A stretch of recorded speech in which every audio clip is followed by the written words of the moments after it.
Brand Kejriwal, उसको चोट पहुंची है, उसको ठीक करना है, उससे होगा ये सबसे बड़ी वजह है कि ब्रांड केजरीवाल को थोड़ी चोट पहुंची, ज़्यादा पहुंची होगी जो भी कहें, लेकिन चोट पहुंची थी। और यदि वो जेल में रहते हुए ही बिना इस्तीफा दिए चुनाव में जाते तो वो ब्रांड इमेज पे बड़ा नुकसान होता। लोगों को लगता कि क्योंकि मॉरलिटी का इतना प्रेशर हो जाता है। गांधी जी तो कहा करते थे कि लोकतंत्र में लोकलाज बहुत ज़रूरी है, तो लोकलाज नहीं हो तो लोकलाज तो उसकी मॉरलिटी की बात है। तो अब ये काम कर दिया उन्होंने कि अब इस्तीफा दे दिया, दे देंगे अवधेश जी के हिसाब से। मान लेता हूँ मैं कि दो दिन बाद भी यदि हम चर्चा करें इस्तीफा दे देंगे, तो वो जो एक दाग था, वो कई बार धुलाई करते रहते हो तो दाग भी तो कमज़ोर होता है ना, तो वो ये अगले 4 महीने में वो कमज़ोर होगा। और वो इसके साथ साथ दूसरा जो बात है, मतलब ब्रांड इमेज के लिए, दूसरा सरकार के लिए जो काम करने हैं, चुनाव में जाएँ तो कुछ लेकर जाएँ ना। हम किसी के घर जाते हैं तो कुछ तो लेकर जाते हैं, तो वैसा अब जब चुनाव में जा रही है तो पार्टी क्या लेकर जाए, क्या लोगों को एक फ्री बीज या जो भी आप नाम देते हैं, वो फैसले कैसे सरकार कर सके, उसके लिए कि ये मौका हो गया है। और बीजेपी के लिए मुश्किल वाला काम है ये, आप इसको आसान मत समझिए। ये ब्रांड केजरीवाल रिवैम्प होगा। मुश्किल छोटा शब्द है, ठीक है, बीजेपी के लिए मुश्किल छोटा शब्द। बीजेपी को बड़ी उम्मीद थी कि ये सब 5 महीने की जेल वेल से अरविंद केजरीवाल के ऊपर बहुत बड़ा डेंट लगा होगा, इमेज के ऊपर, चुनाव में हमको फायदा होगा। लेकिन अवधेश जी बता सकते हैं 5 महीनों में बीजेपी नया नेता ढूंढ सकती है दिल्ली में?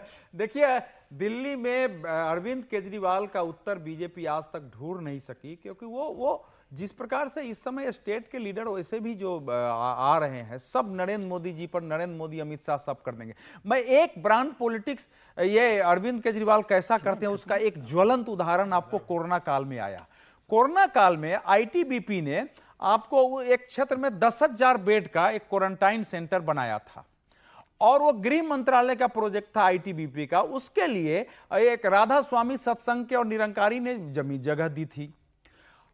इनके पास निमंत्रण आया गृह मंत्रालय से कि आपको उसमें मुख्यमंत्री के नाते आना है जी। इन्होंने ट्वीट किया गृह मंत्री अमित शाह को कि गृह मंत्री जी, हमारे दिल्ली में 10,000 बेड का क्वारंटाइन सेंटर बन रहा है, आप उसमें आए, आपको निमंत्रण दिया जाता है। गृह मंत्री को इन्हीं के ट्वीट पर उत्तर देना पड़ा कि अरविंद केजरीवाल जी, ये आईटीबीपी का प्रोजेक्ट है, गृह मंत्रालय करा रहा है, आपको मुख्यमंत्री के रूप में निमंत्रण दिया गया है और आप मुझे बुला रहे हैं। तो इसलिए कह रहा हूं कि अरविंद केजरीवाल जी की पॉलिटिक्स को समझना आसान नहीं होता है। ठीक है, नहीं देखिए, मैं तो कई बार कह चुका हूं, अभी आज फिर से बोला था, आप नहीं थे तब, और फिर से दोहरा रहा हूं। देखिए, आप लोग ध्यान से सुनिए, मैं जिस अरविंद केजरीवाल के ऊपर शोध पत्र की बात कर रहा हूं, उसके कई महत्वपूर्ण बिंदु आपको यहां मिलेंगे।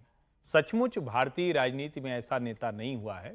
और कई बार हम कहते हैं कि किसी भी सिद्धांत की स्थापना करने के लिए क्या जरूरी होता है। एक तो ये कि ठीक है, गोएबल्स थ्योरी है, बार बार आप बोलते रहते हैं किसी बात को, लेकिन किसी बात को आप लोगों के दिमाग में जो मूल विषय है उसको गायब कर दें। अब विजय जी बड़ा अच्छा कह रहे हैं कि बार बार धुलाई होती तो दाग भी धुल जाता है।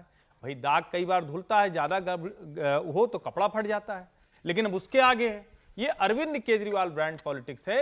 जहां दाग होगा वहां कढ़ाई से बढ़िया फूल बना देंगे, आप कहेंगे कितना सुंदर कपड़ा पहनकर आए। ये अरविंद केजरीवाल की पॉलिटिक्स है। यहां धुलाई नहीं होती है, यहां कढ़ाई होती है। अच्छे से कढ़ाई करके आपको प्रस्तुत किया जाएगा। जो मुख्यमंत्री आज तक के इतिहास में नैतिकता के इतने निचले पायदान में, अगर हम कहें नैतिकता का कोई पाताल लोक होता है, तो नैतिकता के पाताल लोक पर अरविंद केजरीवाल चले गए, जेल से मुख्यमंत्री बने रहे, वो आज नैतिकता के आदर्श पर बैठ रहे हैं। लाल बहादुर शास्त्री और लाल कृष्ण आडवाणी उनसे अपनी तुलना कर रहे हैं, और उन्हें यह भी नहीं लगता कि आज का समय है, सब जनता के सामने होता है, सब पता होता है, लेकिन वो बार बार बोल रहे हैं। कढ़ाई तैयारी हो चुकी है। और दुर्भाग्य से जो अवधेश जी कह रहे हैं, जो विजय जी कह रहे हैं, मैं भी पूर्णतः सहमत हूं। दिल्ली में भारतीय जनता पार्टी के पास कोई नेतृत्व नहीं है। कांग्रेस तो पहले से ही आत्मसमर्पण कर चुकी है, जब 2013 में उनके पीछे गई थी और उसके बाद गायब हो गई।